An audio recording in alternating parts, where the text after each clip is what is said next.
There are many racing disciplines out there: light and grippy Formula cars, Le Mans prototypes, GT cars, stock cars and superbikes, and each discipline goes about racing in very different ways, each with their own strengths and weaknesses. But which is quicker? Well, I've compared them all using a series of tests to figure this out, and the answers may surprise you. Now, we did this a couple of years ago, but since then Formula 1 and NASCAR have had enormous rule changes affecting how they all stack up against the pack. So we've ripped up the form book and started again. The tests being used are 0 to 60 miles an hour, top speed and lap time around a track. Quick disclaimer, since not all of these cars have raced at the same tracks or done speed runs in the same conditions, there is no way to be 100% accurate with this. Well, unless someone wants to lend us one of each vehicle. But we can compare lap times at several tracks to give it the best go possible. Firstly, let's run through the cars. We start with our benchmark Formula 1. Since the last time we did this test, F1 has gone through one of the largest aerodynamic changes in 25 years. This new era of cars have just over 1,000 horsepower and weigh over 900 kilograms in race trim. But as we know, they are built to be as fast as possible around a track. So this will affect their top speeds, but their cornering speed will make up for it around a lap. We now move to Formula 2, the feeder series to F1. They have very similar weights, 755 kilograms with driver, but less aero and less power with around 620 horsepower. They also don't have the clever electrical tools at their disposal that F1 cars have. Then we have F3, the lowest category in the F1 umbrella. These have even less power, 380 horsepower, but weighs nearly 100 kilograms less than the F2 car, 673 kilograms with driver. Let's jump across the Atlantic now to America's INDYCAR series. INDYCARs are a similar weight to F1 cars, 739 kilograms without driver, but less power, estimated between 550 and 700 horsepower. This large range is down to the different types of track they race on: ovals, traditional circuits and street circuits, all with different power requirements, so they are required to change their turbo mapping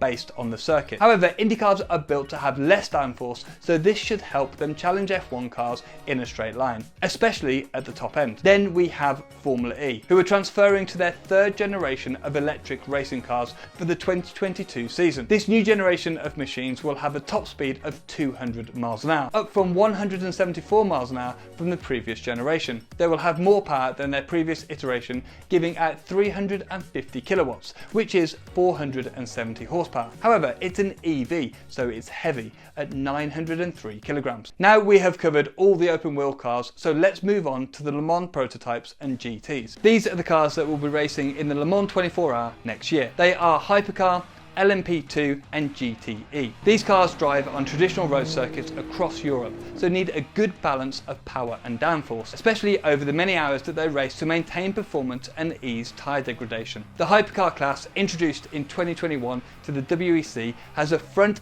and rear axle hybrid system that helps power the four-wheel drive system and produces around 670 horsepower or 500 kilowatts. LMP2 is very close behind with 560 horsepower and slightly less weight. Then there are the GTE cars, which have 550 horsepower and around 1200 kilograms of weight, but are made to be extremely slippery for the long straights at Le Mans. Unfortunately, the GTE class will stop after the 2022 WEC season to be replaced by the next class, GT3, as not enough manufacturers have signed up for it. It's all down to the cost of developing these cars from scratch. The last GT class that we will look at is GT3. These have a little less power than the GTEs, but have much more aero. And where they look similar to the GTE, these GT3s are based on a road car chassis, whereas the GTE cars are purpose built as race cars. Let's head back across the Atlantic for NASCAR, which are primarily designed for ovals, but have now been adapted to race on road circuits as well. Since our last video, NASCAR has released its new generation of cars, known as Gen 7. The cars have had a massive aerodynamic and mechanical overhaul,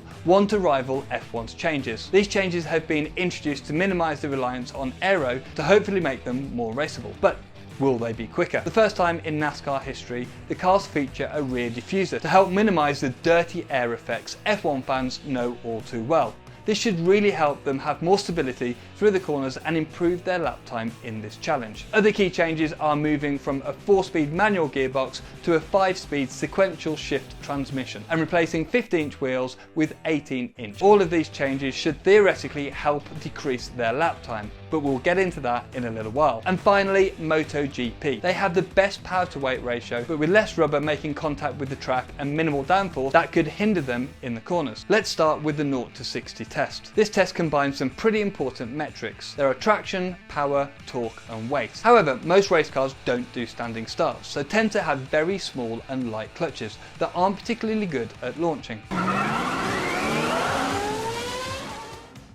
The fastest is actually the hypercar. It may weigh more and have less power than the F1 car, but their four-wheel drive system gets them incredible grip and acceleration off the line. Another key factor is power to weight ratio, and that's why the MotoGP bike does so well. They have a much greater ratio than anything else here, nearly 1,200 horsepower per tonne. While powerful bikes can be a bit tricky to get off the line, once they're going, the acceleration can be lightning. The Formula E car does surprisingly well in this test, beating cars with much more horsepower and less weight. But that instant torque from the electric motor really boosts its performance. The gap between the rest is extremely close, with GT3 and NASCAR bringing up the rear as they have significantly more weight than the others. For me, the star of the show is the hypercar, as you would expect the superior power and reduced weight of the F1 car to give it the win in this. Once past 200 kph, the F1's superior power and aerodynamic efficiency takes over to get them a top speed of 360 km per hour, compared to the hypercar's 340. However, the top speed test is actually won by the INDYCAR, that despite having much less power than the Formula 1 car,